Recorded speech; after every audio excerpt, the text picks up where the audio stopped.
Hello students, आज हमारी NCERT class 8th की साइंस की सेकंड क्लास है। आज हम आपको एग्रीकल्चरल प्रैक्टिसेस को एक्सप्लेन करने वाले हैं। तो हमारी वीडियोस को डेली फ्री में पाने के लिए हमारे चैनल नूपुर इंस्टीट्यूट को सब्सक्राइब जरूर करें। वह अपने फ्रेंड्स के साथ लाइक व शेयर भी जरूर करें। तो चलिए स्टार्ट करते हैं आज की वीडियो।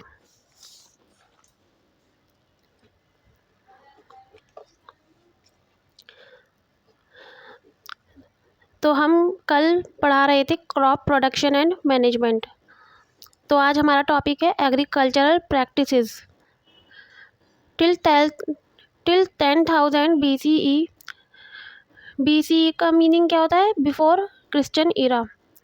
तो 10,000 तक क्रिश्चियन इरा से पहले पीपल वर नोमैडिक। लोग क्या थे? आवारा थे। They were wandering in groups from place to place in search of food and shelter.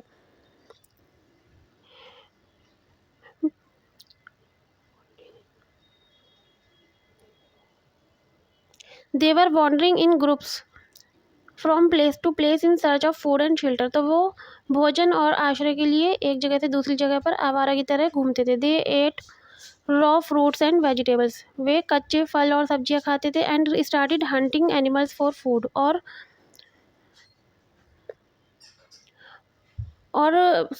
जानवरों और भोजन का they ate raw fruits and vegetables. वे कच्चे फल और सब्जियां खाते थे। एंड स्टार्टेड हंटिंग एनिमल्स और फॉर फूड।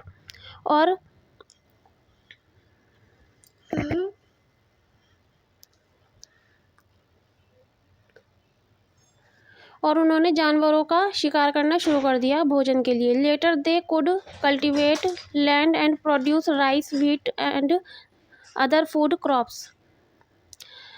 बाद में they could cultivate land and produce rice. उन्होंने भूमि की खेती करना शुरू करा और राइस का प्रोडक्शन भी स्टार्ट किया। Wheat and other food crops. और राइस और व्हीट की खेती करनी भी शुरू कर दी। दस वॉज बॉर्न एग्रीकल्चर। तो इस प्रकार क्या हुआ? कृषि का जन्म हुआ। When plants of the same kind are cultivated at one place on a large scale, it is called a crop. जब एक ही तरह के पौधे एक ही जमीन पर उगते हैं तो उसको हम क्या कहते हैं? Crop. For example, crop of wheat means that all the plants grown in a field are that of wheat. तो हम एग्जाम्पल किसका ले सकते हैं? जैसे व्हीट की फसल है। जैसे व्हीट के सारे प्लांट्स एक ही जगह पर उगते हैं तो उसको हम क्या कहेंगे? व्हीट की फसल। You already know that crops are of different types like cereals, vegetables and fruits.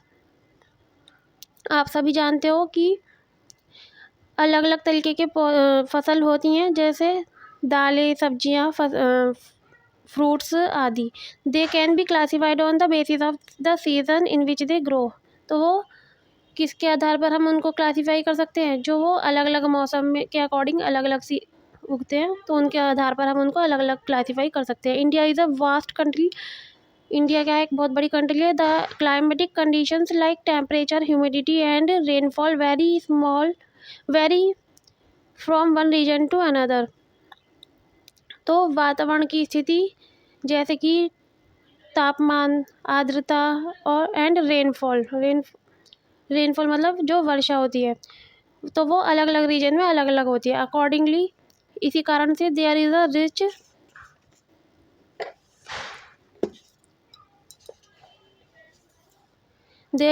Rich variety of crops grown in different parts of the country. तो इसीलिए देश के अलग अलग भागों में अलग अलग तरह की क्रॉप उगाई जाती है। Despite these diversity, two broad cropping patterns can be identified. तो इसके अलावा डिवर्सिटी के आधार पर हम क्रॉप को दो भागों में बांट सकते हैं, जैसे कि खरीफ की फसल और रबी की फसल। तो खरीफ की फसल कौन सी होती है? The crops which are sown in the rainy season are called kharif crops. तो कौन सी फसल होती है? जो रेनी सीजन में बोई जाती है उसको हम खरीफ की फसल कहते हैं। The rainy season in India is generally from June to September. तो इंडिया में रेनी सीजन कब होता है? जून से सितंबर तक। Paddy, maize, soybean, groundnut and cotton are kharif से crop.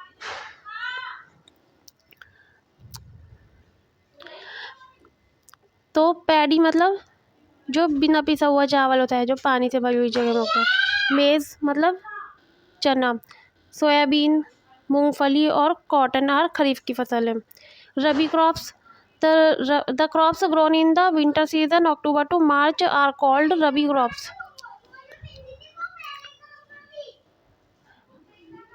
Crops grown in the winter season मतलब जो सर्दियों में फसल उगाई जाती है, जैसे अक्टूबर से मार्च तक, तो उनको क्या कहते हैं? रबी की फसल। Example of rabi crops are wheat, gram, pea, mustard and linseed. जैसे रबी गेहूँ, चना, मटर, मस्टर्ड और लिनसीड मतलब अलसी। मस्टर्ड मतलब सरसों। तो ये सब क्या है? रबी की फसल के उदाहरण हैं। Besides these pulses and vegetables are grown during summer at many places. इसके अलावा दालें और सब्जियां गर्मियों के मौसम में उगाई जाती हैं। अगर किसी स्टूडेंट्स को हमारे पढ़ाई गई वीडियो में कुछ भी समझ में ना आया हो तो कमेंट कर सकते हैं। तो आज हम अपनी वीडियो को यहीं पर ख़त्म करते हैं।